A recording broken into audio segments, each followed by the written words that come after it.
Prótese total de quadril. É uma cirurgia grande? O que você acha? O que você sabe sobre esse tema? Meu nome é Inácio Ventura, médico ortopedista, e eu vou hoje mostrar para você que talvez essa ideia esteja errônea. Me acompanha, assiste o vídeo até o final e eu garanto que você vai mudar de ideia. Para provar para vocês isso, eu vou replicar uma aula que eu apresentei num grupo de reunião interdisciplinar que nós temos aqui em Brasília, com diversos profissionais da saúde. Claro que é uma aula apresentada para profissionais da saúde, então vai conter alguns termos técnicos, mas que eu tentarei explicar para que fique bem compreensível. Eu intitulei essa aula então de PTQ, que é prótese total de quadril.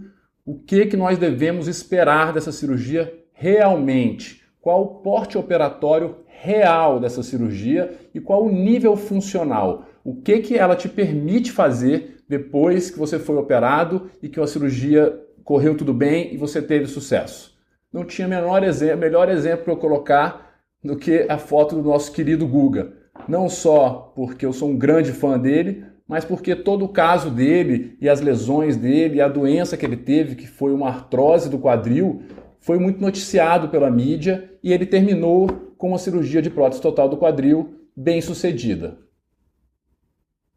Para você que não me conhece, só para você ter uma ideia da minha linha de trabalho, eu costumo dizer para os pacientes que eu trabalho com uma ortopedia dos 3 P's. E o que esses 3 P's seriam? O primeiro seria de prevention, de prevenção. Sempre que possível, a gente vai tentar prevenir. Não adianta a gente tratar a lesão depois que ela já existe ali. A gente tem que tentar evitar as lesões.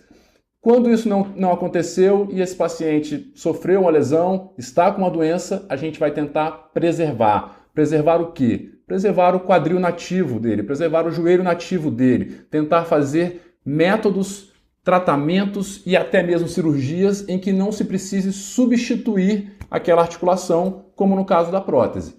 Se essa doença já está muito avançada e se essas primeiras 2 etapas já foram tentadas e não tiveram sucesso, provavelmente a gente vai ter que ir para uma cirurgia mais extrema, uma prótese de quadril, uma prótese de joelho ou de qualquer outra articulação. E aí o terceiro P é de painless, que quer dizer o quê? Pouca dor, pouca agressão. Se a gente vai ter que operar esse paciente, que seja da maneira mais confortável possível, com técnicas minimamente invasivas, para que esse paciente sofra pouco, tenha pouco desconforto, não precise usar medicações e volte logo para a vida dele. Eu costumo chamar isso e uma medicina que vai evoluindo etapa a etapa, em que a gente sempre tenta, primeiro as coisas mais simples, depois vai subindo o nível de complexidade e de morbidade dos procedimentos de medicina minimamente invasiva, que nada mais é do que uma medicina de bom senso que todos deveriam estar praticando. O meu foco e a minha dedicação especial hoje é com a prevenção, os tratamentos não cirúrgicos e os minimamente invasivos da artrose e das lesões esportivas ortopédicas. Por que eu resolvi dar essa aula nesse grupo interdisciplinar e agora replicar para vocês? Qual a relevância desse tema? Primeiro, pela percepção que eu tive ao longo de toda a minha carreira do completo desconhecimento a respeito do tema. E semanalmente, eu recebo no meu consultório, há mais de 10 anos, pacientes com as mesmas dúvidas, com as mesmas ideias erradas a respeito do tema. E mais, colegas da área da saúde. Eu converso com colegas médicos que têm uma impressão completamente errada dessa cirurgia. Acham que a cirurgia de prótese de quadril é uma cirurgia imensa, cheia de riscos, muitos deles às vezes sofrendo com a doença e não se tratando. Um colega médico não se trata porque tem desconhecimento a respeito do tema. Se a gente for falar da população, do paciente, que tem menos acesso ainda à informação, e da mídia, aí o desconhecimento é completo. E eu identifiquei ao longo de toda a minha carreira uma cultura que nós temos, isso é uma coisa de nós, povos latinos. A gente tem muito apego ao nosso próprio corpo, a gente é menos objetivo, nós somos mais passionais, mais calientes, vamos dizer assim, quando a gente é comparado com os ingleses, com os americanos. Então isso às vezes, isso é bom em alguns pontos, mas isso quando a gente fala de saúde, de submeter a uma cirurgia, isso muitas vezes faz com que a gente tenha um medo excessivo e até irracional, e isso nos priva dos tratamentos. E por isso que eu identifiquei que a gente teria que clarificar, tem que traduzir para vocês as informações para que vocês entendam que muitas das vezes esse medo é ilógico. E o que me motiva mais do que tudo é o sofrimento humano que a gente acompanha, tanto no consultório privado quanto no serviço público de saúde, no hospital universitário. A gente vê as pessoas, às vezes, que deixaram chegar a doença no último ponto, pessoa de cadeira de rodas porque ficou com medo de se tratar antes de uma cirurgia que, no fundo, é simples, é uma cirurgia muito boa e que por desconhecimento a pessoa perdeu anos de vida e sofreu, se enchendo de remédio, gastando dinheiro, com sofrimento com a família, deixando de fazer as coisas que gostava. Todo esse conjunto me fez estar aqui querendo falar para vocês um pouquinho desse tema. Quais são os nossos objetivos? Qual era o meu objetivo com essa aula quando eu apresentei? Primeiro, apresentar evidência científica, mostrar trabalhos. O que eu estou falando aqui não é uma coisa só que eu observei na minha vida, na minha carreira médica. É uma coisa que o mundo está falando, o mundo está publicando isso, revistas sérias. Então, realmente, se a gente tem essa ideia de que prótese de quadril é uma cirurgia grande, é porque a gente está lendo pouco. Tá? A gente tem que buscar as evidências, a gente tem que buscar o profissional que vá dizer para a gente o que está sendo feito no mundo, a ideia real do que está acontecendo, e não o que ele acha da cabeça dele. E a gente vai discutir alguns fatores que determinam e influenciam o resultado dessa prótese e que nível de função esse paciente vai ter depois de uma cirurgia dessa. O que ele vai alcançar, o que ele vai ser capaz de fazer e o que influenciou isso em cada paciente diferentemente. E na técnica cirúrgica, inclusive nos materiais utilizados. E a coisa mais importante de estar aqui em todos os vídeos que a gente for falar, que isso é um princípio de um grupo nosso, do grupo Meu Quadril, que é disseminar informação de qualidade. Abrir um canal para debate, a gente se coloca aberto para conversar e esclarecer as dúvidas, tá? Vocês, a população, o paciente tem que ter informação séria, vinda de gente que quer que vocês entendam as coisas. A linguagem médica é muito complexa. Vocês precisam de alguém que traduza, que coloque a informação do jeito que vocês entendam. E que se não entenderam, perguntem. O paciente não pode sair de uma consulta ou não pode assistir um vídeo e no final não ter compreendido nada. Tá ok? Fiquem à vontade para interagir, para perguntar. O nosso objetivo, o meu objetivo, o objetivo do grupo Meu Quadril é que vocês compreendam tudo que a gente está querendo falar para vocês, que vocês se aproximem mais do conhecimento, porque são vocês que vão usufruir disso. Em relação ao porte cirúrgico especificamente, eu fiquei pensando e as dúvidas que eu tinha, eu comecei a questionar isso nos últimos tempos para os pacientes.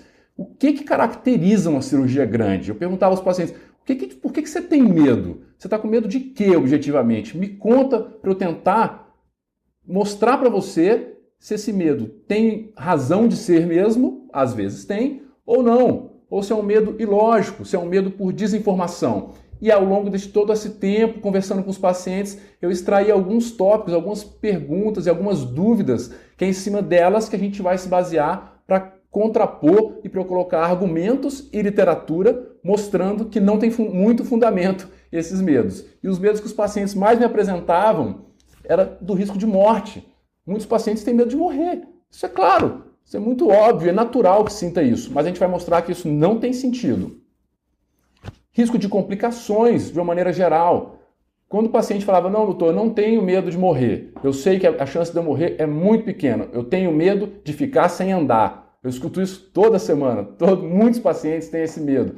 De um modo geral, a gente vai conversar e mostrar que é uma cirurgia com baixíssimas taxas de complicações. Chegar a ficar sem andar, então, isso é o extremo do extremo, isso praticamente assim, a gente não vê isso no dia a dia, tem que acontecer muita coisa errada para chegar a esse ponto. É um medo também sem fundamento do paciente, tá? Não vai ficar sem andar, não vai ficar numa cadeira de rodas se fizer uma cirurgia dessa e tudo der certo. Na verdade, pelo contrário, talvez se não fizer é que vai terminar por conta da dor numa cadeira de rodas. Outra questão é o tempo de cirurgia. Os pacientes têm na cabeça deles que é uma cirurgia que vai durar horas a fio, que vai ficar no centro cirúrgico, todo mundo lá fora, a família lá fora preocupada, horas, 5, 6, um dia de cirurgia. A gente vai ver que não é assim, tá? Sangramento. Muitos pacientes imaginam isso. Falam, doutor, eu acho que vai sangrar muito, eu vou ter que tomar transfusão. Alguns pacientes são testemunha de Jeová e tem problemas éticos com isso, espirituais, em que não podem ser transfundidos. A gente vai ver que não tem o menor sentido, não é uma cirurgia com sangramento grande, assim, considerável, tá? E outra coisa muito prática e que cada vez mais está se tornando uma preocupação dos pacientes é em relação ao tempo de internação e o tempo de recuperação. A vida hoje é muito corrida, a gente não pode parar, a gente quer logo voltar para o trabalho, quer estar perto da família, quer poder curtir, fazer as coisas de prazer. E a gente vai ver que esse tempo é muito mais curto do que os pacientes imaginam, muito mais curto do que muitos dos colegas, inclusive, acham e falam às vezes para os pacientes. Em relação ao risco de morte, esse trabalho é um trabalho antigo, a gente considera antigo, é de 99, mas é um trabalho premiado. Ele ganhou um prêmio porque ele mostrou essa estatística do risco de morte súbita. O que é isso? O risco do paciente morrer na hora da cirurgia. Tá? E foi um trabalho feito em 99, ou seja, com outras condições que a gente não tinha toda a tecnologia que a gente usa hoje, e mesmo assim foi um trabalho que incluiu quase 39 mil cirurgias de prótese, e próteses parciais, próteses totais e revisões de prótese, que são cirurgias muito grandes, essas sim, em que você tem que trocar a prótese quando essa prótese teve algum problema. Esse trabalho também incluía pacientes de emergência, pacientes que caíram, quebraram, por exemplo, o quadril, o colo do fêmur e submeteram a cirurgia de emergência, o que a gente sabe que isso é mais arriscado mesmo. Mas ainda assim, é um trabalho que mostrou que, com uma idade média dos pacientes de 81 anos, sendo que variavam os pacientes do trabalho de 59 até 96 anos, ou seja, pacientes bem idosos, com várias doenças, ainda assim o risco de morte é mínimo, ínfimo. Foram 23 mortes dentro dessas 39 mil artroplastias quase. Isso dá um índice de 0,06%. É muito pequena a chance de morrer. Lembrando que isso foi um trabalho feito em 99. Hoje essa chance é menor ainda. No próprio trabalho ele mostra isso. Ele estratificou em 2 períodos de tempo e o primeiro período era de 1969 a 88, a taxa de morte era de 0,08. Nos anos seguintes, de 88 para frente até 97, isso caiu para 0,02%. Tá? Então houve uma redução aí de mais de 3,5 vezes. Se a gente continuar seguindo esse raciocínio, em 2018, então, talvez isso tenha caído para mais 3,5 vezes. Então, assim, hoje a gente pode dizer que a chance é ínfima, quase inexistente de acontecer uma morte durante a cirurgia de prótese total do quadril. Outro aspecto tá bom, mas não aconteceu nada na cirurgia. E depois? Quando eu vou para casa, um mês depois, ou internado, tem chance de morrer, doutor? Os pacientes têm muito medo da morte, isso é compreensível. E aí esse outro trabalho, que é do mesmo grupo, também um trabalho mais antigo, de 2001, ele analisou 31 mil cirurgias de prótese nesse mesmo período, de 1969 a 97, só que aí só próteses que não excluíam as cirurgias de emergência, só aquelas cirurgias de consultório, agendado, que o paciente foi se submeter. E avaliou, nesse período de primeiro mês de cirurgia, quantas pessoas morreriam. E foram 90 mortes entre 31 mil cirurgias. Isso dá um índice, uma taxa de 0,29%. Também muito pequena. Se a gente lembrar que a gente está falando de pacientes dos diversos níveis de saúde, pacientes doentes que já infartaram, que já tiveram derrames, acidentes vasculares cerebrais. Então são doenças graves. Às vezes esses pacientes ainda assim são operados e mesmo assim uma chance muito pequena de morte dentro do primeiro mês. Tá? Esse trabalho identificou, pensando nisso mesmo que eu estou descrevendo, os fatores de risco. Dessas 90 mortes, quem é que tinha mais chance de morrer? E 5 vezes mais morriam as pessoas que já tinham uma doença cardiovascular estabelecida. Isso é óbvio, tá? Então, pessoas que não têm uma doença cardiovascular, a chance é muito baixa de acontecer qualquer problema, tá? Os homens morreram mais do que as mulheres, porque têm mais doença cardiovascular, e os pacientes acima de 70 anos de idade também tiveram mais problemas e morreram mais do que os pacientes jovens por conta das doenças associadas. A idade em si não é um problema, mas as doenças que vêm com ela, às vezes sim, tá? A maioria das complicações desse trabalho que levaram à morte foram complicações precoces, ou seja, com 24, com 48 horas depois da cirurgia. Foram pacientes ainda internados. O que isso quer dizer? Que informação boa a gente pode tirar disso? Se você fez uma cirurgia de prótese total do quadril, deu tudo certo, você ficou internado 1, 2, 3 dias e foi de alta para casa, você já faz parte de um grupo em que a chance de morte é ínfima, tá? Então, se você saiu do hospital de alta com tudo bem, você não vai acontecer nenhuma tragédia dessa relacionada à cirurgia contigo, tá? Pode ficar bem tranquilo. E com um detalhe, como era do mesmo grupo, como eu já comentei antes, vejam só a queda nesse número de mortes entre o início do trabalho, em 1969, e 1997. Despencou, tá? Se a gente continua, mais uma vez, continua com esse raciocínio, em 2018 praticamente não vai acontecer nenhum problema. Os métodos que nós temos hoje são muito mais seguros. A tecnologia nos trouxe muita segurança para fazer uma cirurgia como essa. E de complicações? Não estamos falando mais de morte, estamos falando de qualquer complicação. Aquelas que justificam os pacientes às vezes terem medo de ficar sem andar. Esse trabalho analisou isso, tá? E ele foi feito, analisou as próteses feitas no ano de 2003 nos Estados Unidos, quase 42 mil cirurgias dessa, tá? E com pacientes idosos, 60% dos pacientes tinham mais de 65 anos, 75% dos pacientes tinham alguma doença, muitas vezes mais de uma, ou seja, que são os pacientes que a gente conversou lá que têm uma chance maior de ter complicações. E ainda assim, o índice foi baixíssimo. A incidência de trombose venosa profunda, que é uma complicação preocupante, foi de 0,68%. Isso, lembrando que nesta época desse trabalho, no início dos anos 2000, a gente não tinha muitas das coisas, das medidas que nós usamos hoje para prevenir a trombose. Então esse índice já caiu muito nos dias atuais, tá? A chance de infecção, que é uma complicação extremamente grave, nesse trabalho foi de 0,05%. Isso é quase desprezível. Também na época nós não tínhamos antibióticos tão modernos como a gente tem hoje, não tínhamos medidas de limpeza, o que a gente chama de antisepsia, tão boas quanto nós temos hoje. Então a gente tem tudo para acreditar que essa incidência vem diminuindo, que hoje é menor ainda. E a incidência de reabordagem, a necessidade de ter que reoperar alguém por qualquer complicação, foi de 0,79%. Também um índice muito baixo. A gente extrai ainda outras informações, que nessa época, no início dos anos 2000, o tempo médio de internação foi de 4 dias. Então a gente já começa a ver que com técnicas mais antigas ainda tinham internação curta. 4 dias internados é um período curto, não é uma cirurgia tão grande, você não vai ficar tão afastado da sua família e da sua casa, dos seus afazeres e compromissos, até profissionais, tá?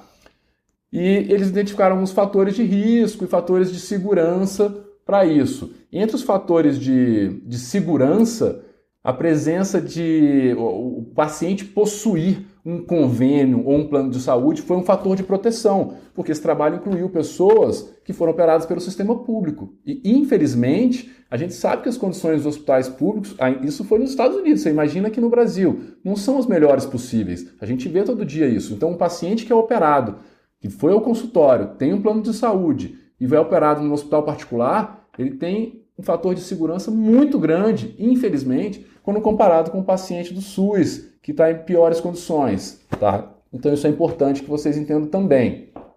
E a internação eletiva foi um fator de proteção. Então pacientes que não entraram pela emergência, foram pacientes com cirurgia agendada, também tiveram muito menos complicações do que os pacientes de emergência, obviamente, tá ok? Em relação ao tempo de cirurgia e o sangramento, que é uma dúvida que os pacientes têm. Muitos acham, como eu falei no começo, que a cirurgia dura horas e que vai sangrar um monte e que vai ter que tomar transfusão. Esse trabalho é um trabalho que avalia o uso de uma medicação que hoje praticamente todos nós usamos. Essa medicação modificou realmente a cirurgia de prótese e outras cirurgias ortopédicas e de outras áreas. E esse trabalho avaliando isso mostrou que, primeiro, uma informação paralela de que o tempo médio de cirurgia não era o objetivo principal do trabalho esse, mas ele mostrou que o tempo médio é de 1 hora e 15 minutos. E isso bate com a avaliação de todos os trabalhos da literatura que analisam isso. O tempo de uma artroplastia de quadril, em quase todos os trabalhos, oscila entre 1 hora e 1 hora e 50 minutos. É uma cirurgia rápida, reprodutível, que o paciente não fica anestesiado muito tempo. Tá? Então, assim, vocês veem que as pessoas têm uma ideia muito errada a respeito disso. Quando eu falo para os pacientes do consultório, não, dura menos de 2 horas a sua cirurgia. Muitos se espantam. Pô, doutor, eu imaginei que fosse ficar lá deitado, anestesiado um tempão. Tá? Em relação ao sangramento, que era o objetivo principal do trabalho, esse trabalho pegou 117 pacientes avaliados com esquemas diferentes do uso dessa medicação, e ele mostrou que essa medicação reduziu o sangramento dentro da cirurgia em 35%. O sangramento que sai, às vezes, pelo dreno, que alguns cirurgiões gostam de colocar, reduziu 80%. E no total, reduziu 50% do sangramento pós-operatório. Ou seja, ele mostrou que antigamente, quando a gente não usava essa medicação, uma prótese de quadril realmente podia sangrar muito. Podia sangrar cerca de 2 litros, se você for considerar todo o período. E isso caiu para em torno de 500 a 800 mililitros, se você for considerar o que sangra dentro da cirurgia e no pós-operatório, que sai no curativo, que sai no dreno ou que faz um hematoma no paciente. Um detalhe que pode ter levado a um sangramento talvez até aumentado nesse trabalho é que os cirurgiões desse trabalho usavam um acesso anterolateral, um tipo de corte que para colocar a prótese, que é um acesso anterolateral, que é um acesso que alguns cirurgiões consideram um pouco mais agressivo. Você tem que cortar um tendão, um músculo no meio, e isso pode fazer sangrar um pouco mais. E os cirurgiões desse trabalho todos usaram dreno, que é uma medida que nós sabemos que aumenta o sangramento. Ou seja, se o seu cirurgião usa acessos minimamente invasivos, usa acessos que poupam os tendões e poupam os músculos, que cortam menos, e não coloca dreno, esse sangramento deve ser menor ainda, porque hoje todos nós usamos essa medicação. Tempo de internação e recuperação. Agora sim a gente vai começar a falar, a gente estava falando agora de trabalhos com números muito grandes, pegando vários hospitais, vários cirurgiões, vários tipos de paciente, colocando tudo no mesmo bolo. Então a gente não estava falando de trabalhos que tomassem medidas específicas, pensando no melhor recuperação possível para aquele paciente. Agora a gente vai começar a falar de trabalhos que fazem isso, e a gente vai ver como isso modificou e influenciou o resultado da prótese de quadril e transformou isso numa cirurgia menor e de maior taxa de sucesso. Esse trabalho de um grupo muito relevante lá dos Estados Unidos é um trabalho que focou em fazer uma artroplastia minimamente invasiva, uma cirurgia de prótese minimamente invasiva, para reabilitar rapidamente esses pacientes e dar a recuperação o mais rápido possível que eles pudessem ter. Tá? E o que ele encontrou? Ele pegou 100 pacientes submetidos a essa técnica, que é uma técnica que a maioria de nós, pelo menos nós do grupo Meu Quadril, utilizamos de rotina, que é uma artroplastia de quadril minimamente invasiva, e usou um protocolo de reabilitação acelerada, com fisioterapeutas competentes que começavam a trabalhar logo depois da cirurgia nesse paciente. Eram pacientes entre 40 e 75 anos de idade, ou seja, pacientes mais jovens, claro, são pacientes que têm uma recuperação mais rápida mesmo, pacientes magros, com um índice de massa corporal menor do que 35, ou seja, não são necessariamente magros, mas não tinha nenhum paciente com obesidade mórbida, tá? E eram pacientes com menos de 3 doenças, tá? Então, pacientes com um risco um pouco menor, mas incluiu também pacientes com algumas doenças, tá? O tempo médio dessa cirurgia foi 1h40, como eu falei para vocês, uma cirurgia rápida, como é a média da literatura mundial. E o sangramento nesse trabalho, olha só aqui, só com a técnica minimamente invasiva e sem usar aquela medicação que eu citei anteriormente, o sangramento médio foi de 290 mililitros. Ou seja, se a gente associar as duas coisas, usar essa medicação e usar técnica minimamente invasiva, talvez você tenha um sangramento de 100, 150 ml. Isso é desprezível para a gente, tá? Muito importante essa informação. E a fisioterapia e a terapia ocupacional foram iniciadas precocemente. 5 horas depois da cirurgia, esses pacientes já estavam fazendo a sua fisioterapia para que pudessem se reabilitar o mais rápido com fisioterapeutas competentes, o que é essencial. A alta, os critérios de alta, o critério para liberar esse paciente do hospital era que ele fosse capaz de fazer uma transferência. O que é isso? Sair da cama para a cadeira, da cadeira para a cama, da cadeira para o banheiro, sozinho, sem ajuda de ninguém. Que ele fosse capaz de andar 30 metros, não é uma distância pequena, tá? E que fosse capaz de subir e descer escadas. Ou seja, o paciente só teve alta do hospital quando ele cumpriu esses 3 critérios, tá? E o que ele encontrou? Os resultados desse trabalho, olha que fantástico. 97% tiveram alta no mesmo dia da cirurgia, tá? Isso é impressionante, é um resultado muito bom e que a gente observa isso também na nossa prática clínica. Esses pacientes com esse perfil submetidos a essa técnica, a imensa maioria não dorme a segunda noite no hospital. 100% dos pacientes, ou seja, todos os pacientes, que no caso desse trabalho foram 100 pacientes, tiveram alta em até 23 horas. Ou seja, como eu falei, não dormiram a segunda noite no hospital. Se precisaram dormir a primeira noite, que também foi a minoria, não chegaram a dormir a segunda noite e com 23 horas já estavam nas suas casas. Menos de 23 horas. Isso é muito rápido, muito bom. O tempo médio para parar de usar muletas, bengalas ou qualquer outro dispositivo de ajuda para caminhar e para parar de usar medicações mais fortes, inclusive para começar a dirigir, foi de 6 dias. Ou seja, na primeira semana, ao final da primeira semana, a maioria dos pacientes não estava mais usando nenhuma ajuda para caminhar, não usava mais medicações fortes e já estava em condições de dirigir. Isso é muito rápido, tá? Para retornar ao trabalho, a média foi de 8 dias. A pessoa ficou afastada do trabalho 8 dias, uma semana, o chefe nem percebe. Às vezes, se ele está desligado, você voltou, já operou e já está trabalhando de novo, ele nem viu que você saiu. É muito rápido. E para estar com todas as atividades mais comuns da vida diária, as coisas de casa, trabalho, fazer feira, as coisas mais comuns, uma média de 10 dias esses pacientes já estavam fazendo tudo isso, sozinhos. Para caminhar 800 metros, muitos que nunca nem foram operados não conseguem caminhar isso aí, a média de tempo foi de 16 dias, tá? Então, com menos de 3 semanas da cirurgia, com cerca de 2 semanas, esses pacientes estavam andando quase 1 quilômetro. É muito impressionante.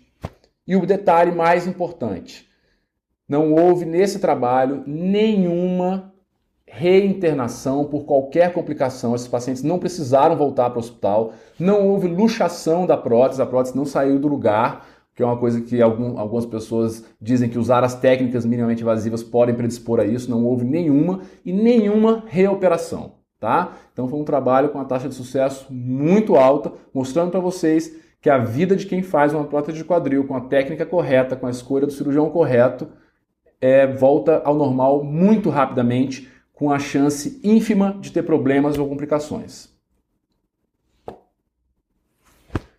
Então, em relação ao nível funcional, esse slide pergunta se há limites para a evolução. Talvez não, tá? A gente está, materiais, tem havido uma evolução tão grande que a gente tem visto cada vez mais os pacientes atingindo isso aí que esse trabalho mostrou, retomando a sua vida de uma maneira muito rápida e muito confortável. Então, realmente, hoje, deixou de ser uma cirurgia grande como era 20, 30 anos atrás, tá? É muito importante que os pacientes e todo mundo, nós profissionais de saúde, tenham essa percepção. Dessa forma, que informações de extrema importância eu consegui provar para vocês nessa primeira parte desse vídeo a respeito de prótese total de quadril, e eu espero que tenha ficado todas elas bem claras para cada um de vocês. Primeira informação muito importante: risco de morte durante uma cirurgia de prótese de quadril ou no período pós-operatório inicial, que compreende o primeiro mês inteiro, é praticamente inexistente. Ou seja, este é um medo infundado da imensa maioria dos pacientes. Segunda informação importante: o risco de complicações graves, quaisquer que sejam elas, após a cirurgia de prótese de quadril, é mínimo, muito abaixo de 1%, ou seja, também mais uma informação infundada que muitos pacientes recebem. Terceira, o tempo de cirurgia é muito curto, em média, pouco mais de 1 hora e 15 a maioria dos trabalhos mostra. Rarissimamente uma cirurgia dessa dura mais de 2 horas. Quarta, o sangramento de uma cirurgia de prótese total do quadril é muito pequeno. E o que isso quer dizer? Isso quer dizer que os riscos são mínimos, pois se perde muito pouco sangue. Quer dizer que a chance de uma transfusão sanguínea é raríssima e quer dizer que existe um conforto pós-operatório muito grande. Praticamente não se precisa trocar o curativo. O mesmo curativo que o paciente vai para casa é o que a gente troca na primeira consulta no pós-operatório, no consultório, depois de 10, 15 dias da cirurgia. Quinta, apenas 1 ou 2 dias de internação são necessários para a extrema maioria dessas cirurgias. quase nunca se requer UTI. Praticamente nenhum paciente fica internado na UTI. Essa internação, como eu mostrei para vocês, a extrema maioria dos pacientes não dorme a segunda noite no hospital. E, além disso, o tempo afastado das suas atividades habituais, inclusive atividades de trabalho, para a maioria dos trabalhos, obviamente, é em torno de 3 semanas. Ou seja, é uma cirurgia que te permite voltar para a tua vida normal num período muito curto. E o que a gente vai ver na segunda parte desse vídeo e que eu vou provar para vocês e espero que também deixe bem claro. Talvez essa segunda parte eu acho que é mais relevante, mais interessante até do que a primeira parte do vídeo. A gente vai mostrar para vocês que não existe idade mínima para se submeter a uma cirurgia de prótese de quadril. E eu vou explicar o porquê. A prótese do quadril permite atividade esportiva de diversos tipos, inclusive em níveis funcionais altos, muitas vezes em nível competitivo. Então eu vou mostrar para vocês que não tem aquela história de quem faz prótese tem que fazer bicicleta e hidroginástica e é só isso, tá bom?